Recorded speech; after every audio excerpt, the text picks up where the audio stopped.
Introducing the iBox squad. We bring the hype and we bring the pain. Throw that 1-2 hook, 1-1-2-1-2, and we set it up with feints. If we get knocked down, then we get back up and more something like Ukraine. We do this something like Usyk. We're separating the real from the fake. Welcome, fight fans. I'm Sandra, the Tartan Witch Reese. I'm here with iBox today, and we have a very, very special guest today, guys. We have Tai Emery, who is a women's strawweight and flyweight BKFC bare knuckle fighter. She has just fought last weekend, a week on Friday there, on the 4th of April against Britain Hart. Welcome. G'day. Thanks for having me on. How are you doing? First interview. Hey? How are you doing? Well, this is the... You're looking good, though. You would never have thought that you had just been in a 5-round war, like 10 solid minutes of just punching faces. Oh my God, the best. That's like, it's still literally a dream. Like, that is the dream fight. I feel like every fighter, like for me, I've always dreamed of just like this bloodied war, and I finally got like one of those fights. Actually, I've had two. The two losses were both bloodied 5-rounders. So I've now kind of learned I'm either a 5-round war girl or a first-round KO girl, which isn't about, that's not, at least people know they're coming for a good show. 100%. We know, at least, you're not just taking a paycheck. You're not taking a knee. You're coming to fight. 100%. And it came to fight, I did. So it was in Dubai. You had your fight in Dubai. I know that you have fought in Thailand as well. Is that correct? On 2 other occasions? Yeah. Okay, so Thailand Japan. And Japan. Okay, so you've done Thailand twice, Japan once, and now Dubai. Wow. Wow, Dubai definitely stepped it up. Japan was also linked in with Ryzen. Now, Ryzen are super amazing. I stayed in like 5-star hotel, was completely looked after. The way they run everything is just so efficient, like the Japanese way. And like the Japanese culture for everything is just super efficient. They've perfected everything, you know. And Dubai really stepped it up. Like there was so many just from where we did our original press conference, it was like in this 5-star hotel with chandeliers, and everyone was at the tables at a 5-course dinner and walking around with these beautiful tapas, and then they kept asking, they're like, would you like duck à l'orange? And I'm just like, they're starving. I'm like, mate, I haven't been eating since 10 a.m. today, and I'm not allowed to eat until weigh-in. So get your perfected food out of here. Get out of here. That is so but yeah, it was amazing. They had welcome gifts. They, fed us 3 times a day. Now for fighters, they 100% know that it's like not every promotion is like looking after people in that way at all, let alone giving us even a nice hotel room and paying for literally everything. I didn't pay for a single thing, but just the support from those guys, which is the WFL, the World Fighting League out of Dubai. They really stepped it up. It was as Dubai should be, just like out of this world, first class. It looked out of this world. I mean, the fight itself was out of this world. You took on Britain Hart.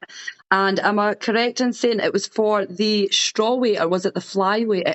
The flyweight. It was for the strawweight.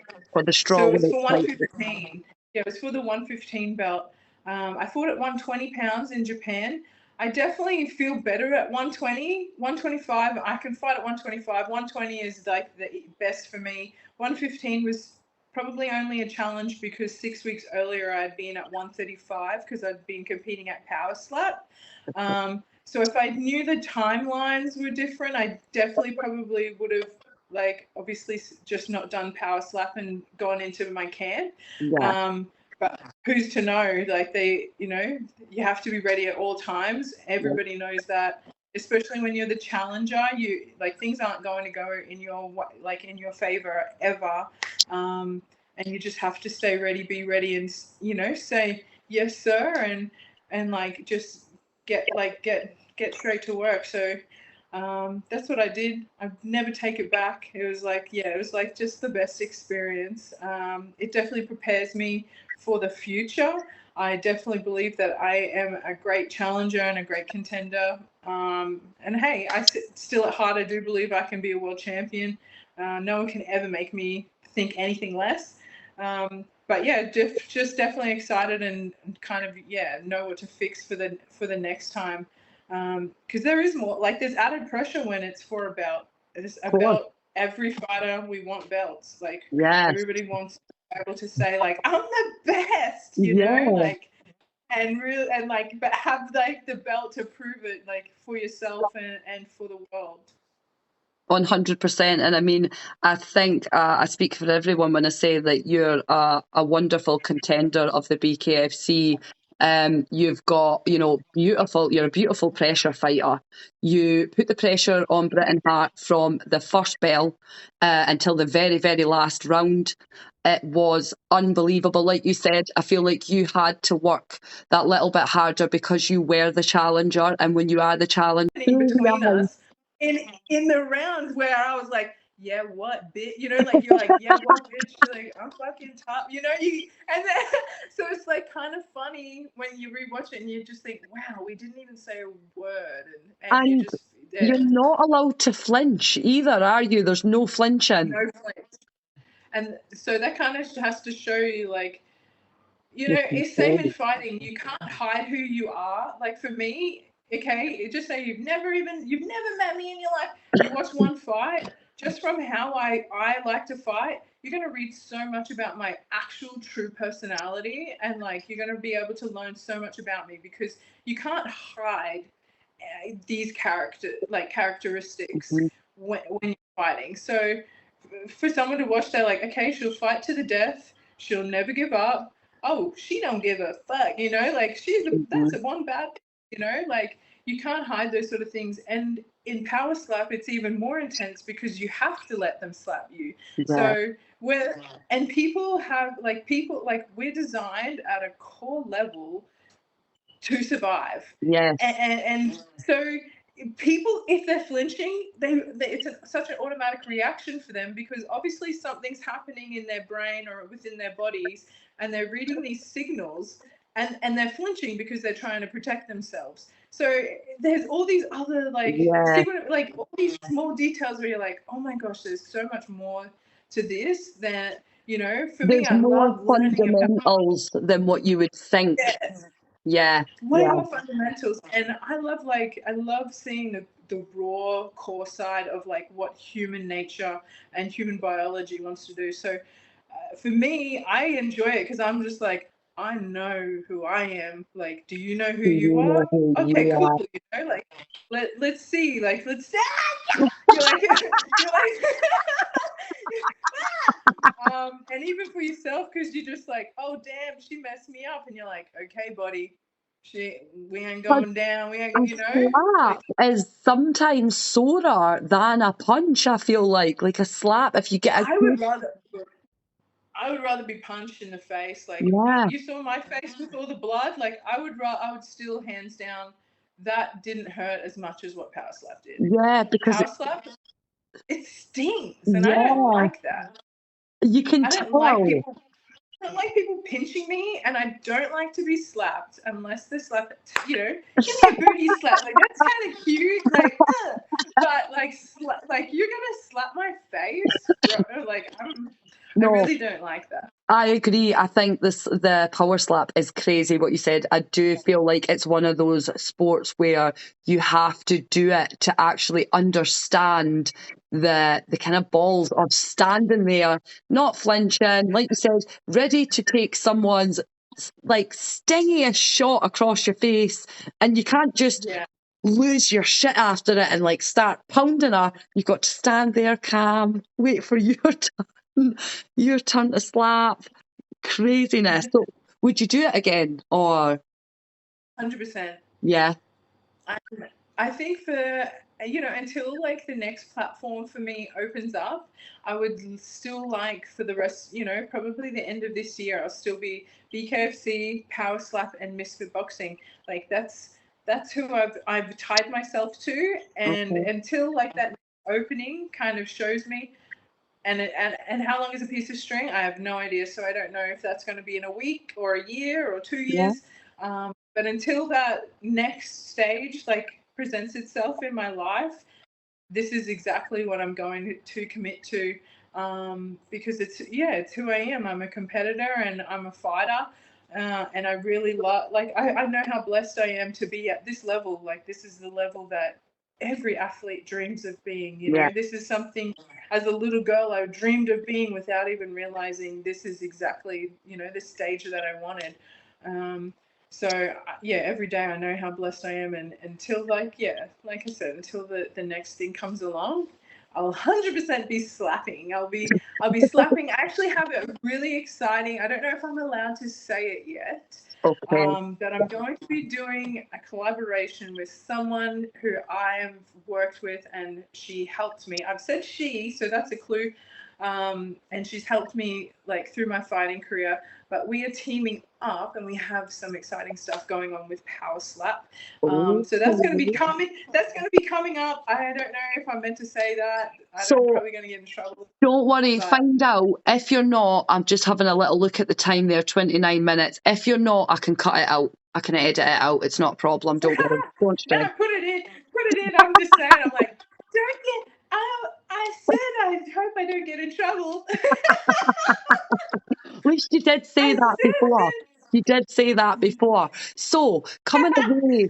Like, isn't it the saying how you go, like, with all due respect, and then you say something absolutely disrespectful? Like, hey, with all due respect, you're an idiot, You're like, no. Outside of fighting, what kind of jobs or what kind of thing would you like to go into? Like, is there any goals or aspirations outside of fighting for things? I think I really love doing like press and media, and I really love getting to like talk to people that are like as passionate about fighting, and about fighters and athletes. Like, I really love that sort of side.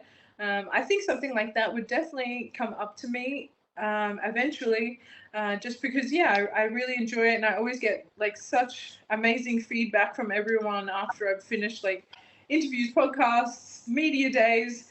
So it kind of took me a little while to start being like, oh, maybe you're right. I guess I could do it. I just, you think, oh no, you're always like so hard on yourself. And then once you kind of realize, you're like, oh, I could definitely do that. It's just 100%. You're a good people person, so I can't see why not. And that's all you need to be, is good with people, have a bit of a laugh.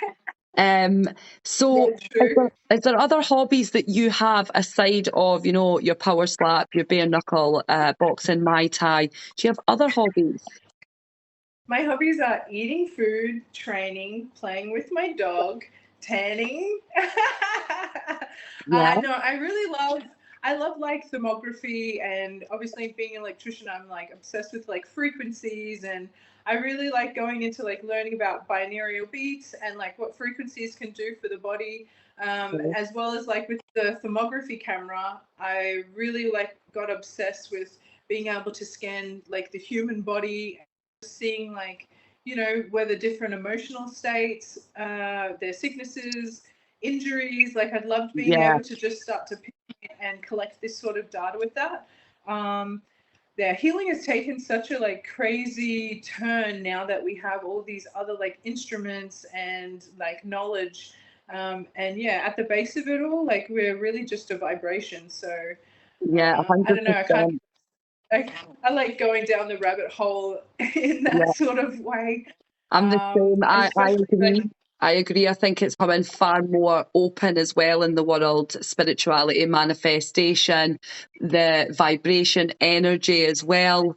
I'm a tarot card reader and I'm an astrologist. So I totally, I loved everything. I'm a Capricorn tiger. Oh, so are you a Capricorn? Is that your sun sign? Yeah, I'm a Capricorn tiger Komodo dragon. Okay, so you're definitely someone, with being a Capricorn, you're ruled by Saturn, so you like routine, you like practicality, you wake up and you probably have the same things that you do each day to stay in your flow. You're a workaholic. You love working. You love making the money. Yeah, baby. So if you ever would love a tarot card reading or you're into astrology, I am your lady. Come to me. I would love to help you out with that. So I've got a couple of I questions. feel like I'll be in a do or death situation. I'll be like, I just need to call my tarot card lady. Hello. I'm like, Yes. a friend. I got it. Yes. Hello. And if you're stressed, you just be like, I need to call my astrologist. I'm sorry. Girl, you'll end up getting so sick of me. You'll be like, please, just stop. Not at all. That was actually one of the reasons how I ended up getting into bare knuckle. Obviously, I'm a tarot reader and an astrologist, so I always enjoyed going and training for mental health, but I tried to get into the amateurs a couple of times. It never ever worked out. And then on my chart, I had a combination that showed some sort of change or different work coming along, an opportunity. And it said, basically, don't think about it. You know, with Jupiter being there, it's expansion. I just thought I need to go for it.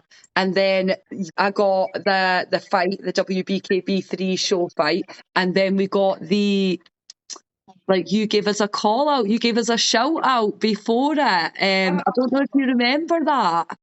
I do remember because what's the podcast show? The Red Corner, Ross. Yeah, he's so supportive of you guys. And when he asked, I was just like, of course you're asking like the girl power of all girl powers. Like, well, of course I'm. Yeah, honestly, how'd you love it? That the best feeling. That meant so much to me and Tammy. We were so over the moon to have someone, because you won't understand, obviously, because you're in Australia, but you're well known here in the UK, in the females. Wow.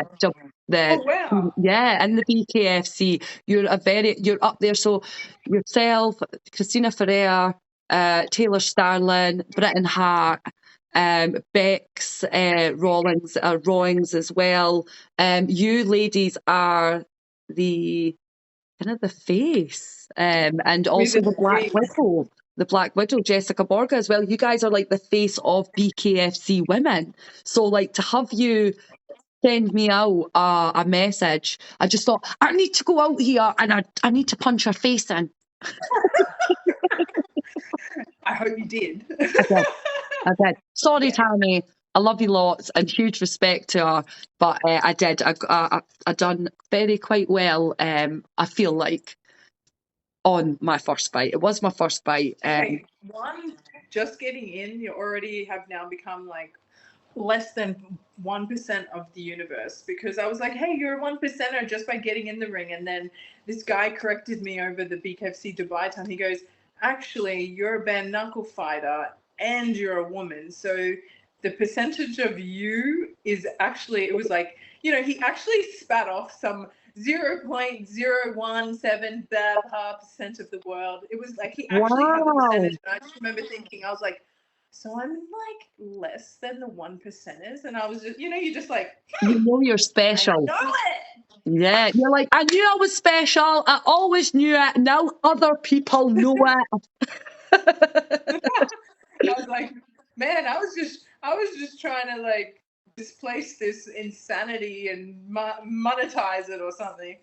That is exactly why I done it. I thought, I'm so angry, and like the only way to get that out is to get punched in the face, or to be punched in the face. So I'll get you. I like to change it from like anger, because I like listened to the other day where I was talking about it being anger, and I don't know if it's anger. I think it's just a fire, and I think like that's what you're like when you need to change the world. I think you have like this fire that feels like an anger, and we're taught that it's an anger, but is it really anger, or is it just this fire of like wanting to change things that maybe happen to us, wanting us to change like the way that people like are? And it's really like, you think about it, okay, yeah, something happened and I'm angry at them for how they are, but really it's creating more fire, because you're like, I don't want you to do that to me again, or I don't want them to be like that in the world. So I think, you know, it's like this crazy fire that just continues to be fanned. It's just burning. It's just burning. Do you have any special ways that you prepare for a bare knuckle fight? Is there anything like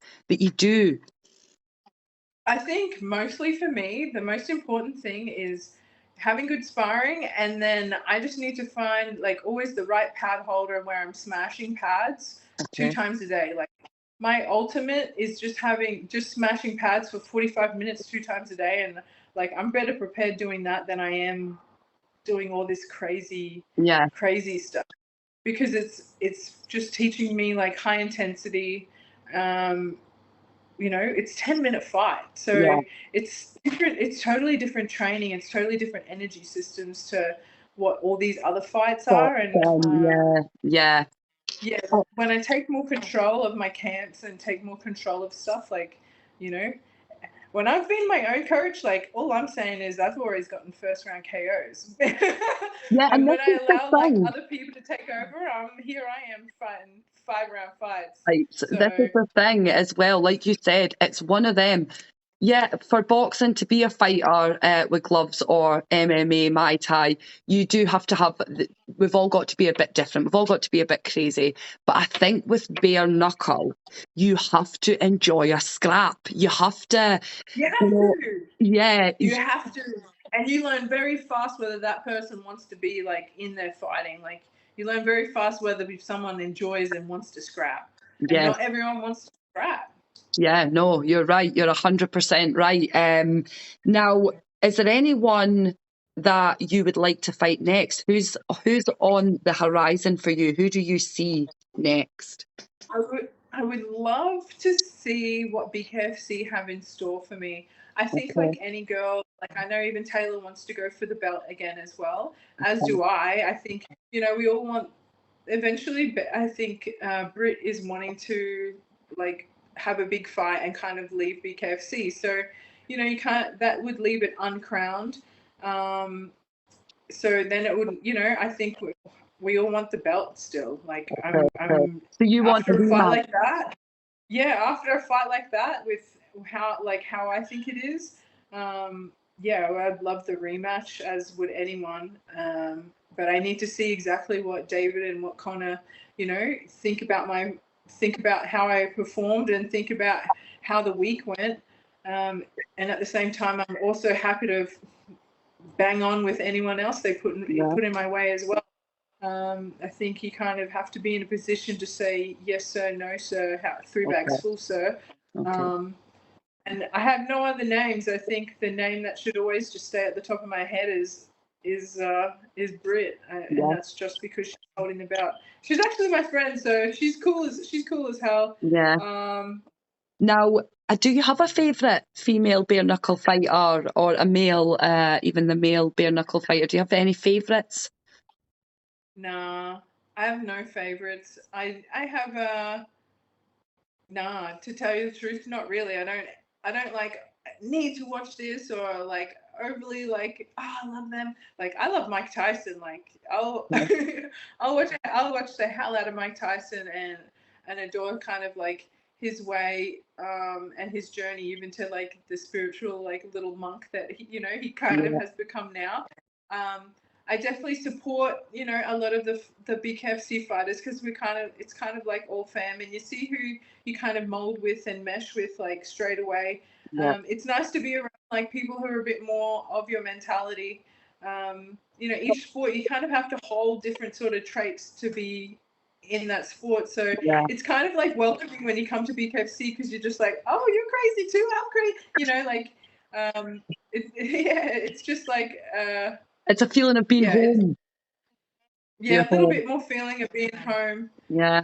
Except take out the competition side, then, you know, that's the only time where it starts to get weird, is a couple of days closer. But when we all have to do media, everyone's like, everyone's pretty good. Everyone's always nice to me. I can't complain. Everyone's always respectful and nice to me. I've never had problems really anywhere. I'm pretty nice to everyone, you know. Probably because of these. because deep down I'm like, hey, it's either I'm nice or I'm like, Yeah, you're a trying to kill sweetheart. Yeah, no, you, you know? 100%. How does it feel having Conor McGregor and Dave Feldman being your boss?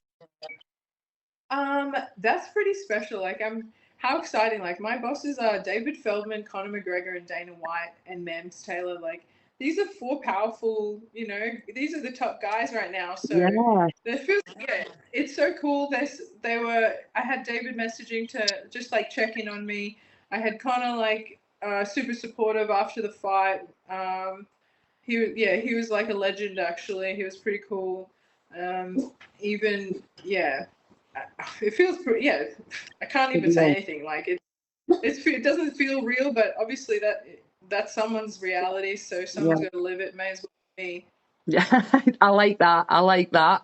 Who and what do you think makes a quality bare knuckle fighter? Like what things do you have to have?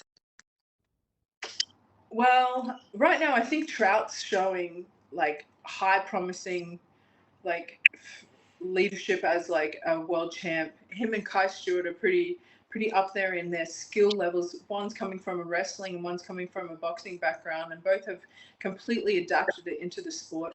But then if you look at each like dominant sort of fighter right now, they've all kind of like found their own Pokemon skills. Like even Britt and I, we both fight completely different, and we both like are still like at that same high level. Aspects I think you need giant balls. I think you need balls of steel. I think you need a really brave heart, a strong mentality and mindset, and you have to be able to be disciplined and obsessed with the game.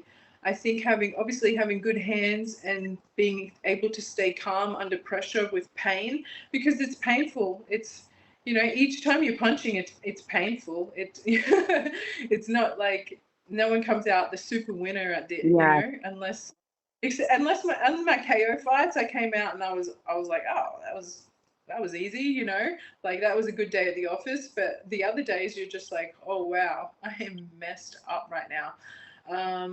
So I think you definitely just need good hands. I think you just be a little bit athletic. But there's different kinds of fighters. Like you can have an athletic fighter, just someone whose mentality is a fighter, and now you've got the new ones coming through who are an athlete and a fighter. So you put all these different people. Like for me, I'm more of an athlete fighter with I'm probably a mix of all of them. While Britt is probably more like fighter, and like have a look at how she's been able to adapt and still stay at the top. So that kind of shows like, you can have a range of different skills, but I still think like, being able to stay calm under pressure and being giant balls and a big brave heart is like the three main keys that you need to be a bare knuckle fighter. Yeah, no, I would agree, especially with the balls of steel, because there's no buzz quite like that buzz of when your hand is lifted and you've like it's just it's the best feeling in the world. I know it is so surreal. Even I think it took me about 2 weeks to come down from my win. How long does it take you to come down from your win? From a win? Hell, I was even still high after the loss, Yeah. just because it was still like, it's still my Cinderella story to get to that point. And then knowing that Britt's, going to be leaving the game soon, I just had this mentality where I'm like, yo, I'm going to fight again for the belt. Like I'm literally 4 fights in. There's other people like, what the hell? I've just got a longer journey, Yeah. And then to see like Volkanovski get his belt back after how many losses, over the weekend, like I'm still probably high from the loss, and it was a loss. But when I won, like, okay, after my debut, the one where I flashed, I think it was like 6 to 8, like 6 solid weeks of where I was just You're just so like, high. Yeah, because like I I wasn't even on the BKFC. I was on the WBKB, which is, you know, it's not as a well-known show. So I can't imagine being on the BKFC and having the world, because you literally had the world. You have the world watching you. These are known all over. And just that feeling, like you said, even coming out of it after a loss, where you have just gone toe to toe. It's such a gladiatory sport. Like, yous are gladiators. Yous are living, present gladiators of this time.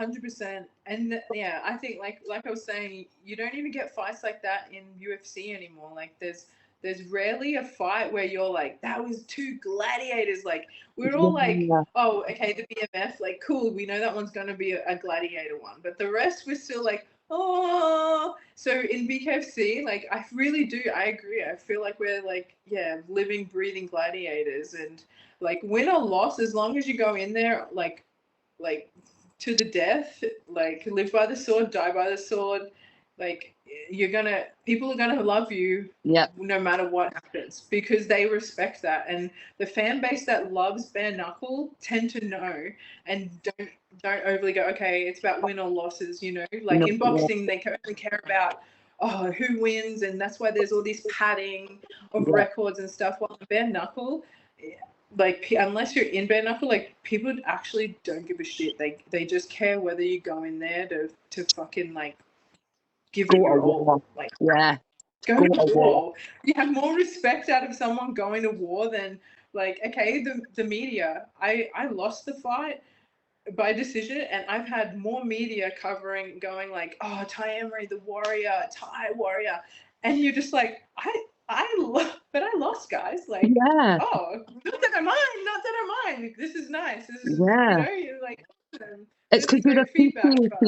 You're being appreciated, what you said, for, because it's, you know, you put your life on the line to entertain your fans, and you sacrifice so much in your life to be at the level, that elite level of training. So thank you so much for being such a great entertainer, such a great fighter as well. You're welcome. You're welcome. I would love for you to go and watch my fight one time and give me some pointers. I would love that. Just a little critique, let me know what I need to work on and stuff.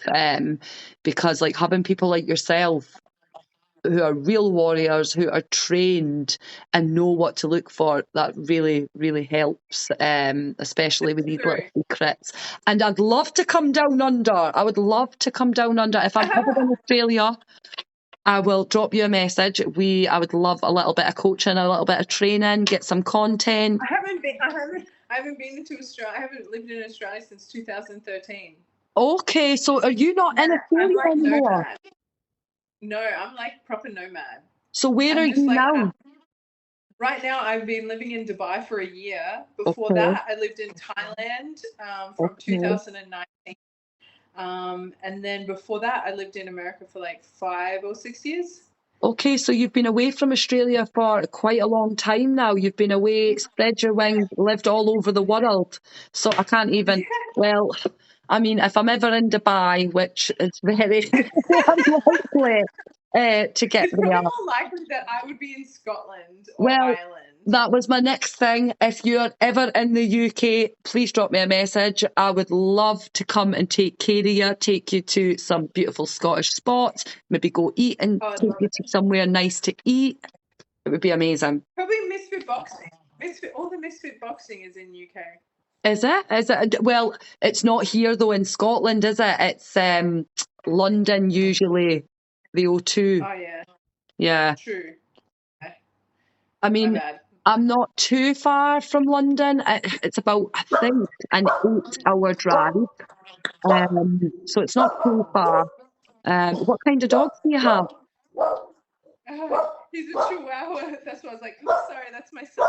Bubby! He's a Chihuahua. He has such a big bark.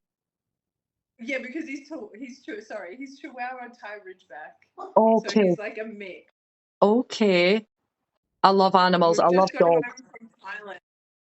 I wish he would come over. Usually he does. Usually he actually tries to get in the interviews. So It's that steal your thunder.